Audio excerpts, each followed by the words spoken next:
हाल ही में एक बहुत सुंदर सुभाषित मैंने पढ़ा। चिता चिंता समायुक्ता बिंदु मात्र विशेषतः निर्जीवम दहते चिता सजीवम दहते चिंता। बहुत सुंदर इसमें बताया गया है।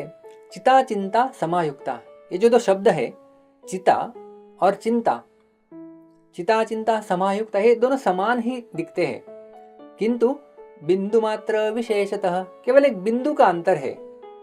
चिता के ऊपर बिंदु नहीं है और चिंता जब लिखते हैं हम लोग तो उसके ऊपर बिंदु दिया जाता है। चिता चिंता समायुक्ता बिंदु मात्र विशेषतः, केवल एक बिंदु का जो है वो अंतर है इन दोनों शब्दों में, किंतु उसका परिणाम में बहुत बड़ा अंतर है। बताता है यह सुभाषितकार, निर्जीवम दहते चिता, जो व्यक्ति गत प्राण हो गया है, जिसमें अभी जीवन नहीं है यानी मृत हो गया है, उसको चिता जलाती है। लेकिन सजीवम दहते चिंता, जिस व्यक्ति में जीवितता के लक्षण है, जो व्यक्ति जीवित है, जिसमें प्राण है, उस व्यक्ति को हर पल चिंता जलाती रहती है। तो चिता तो केवल एक ही बार जलाती है मृत शरीर को, किंतु जो चिंता है वह जीवित मनुष्य को पल पल जलाती रहती है। इसलिए हमें चिंता नहीं करनी चाहिए। और ये चिंता कौन करता है? ये चिंता करता है हमारा मन। हमारा मन जो है वह हमारे भविष्य को और हमारे अतीत को हमें वर्तमान में लाके प्रस्तुत कर देता है।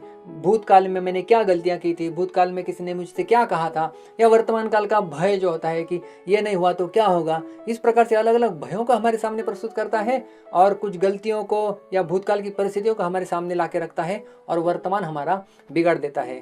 तो ये चिंता से हमें मुक्त करना है तो मन को एक विशेष कार्य देना है और वो है चिंतन।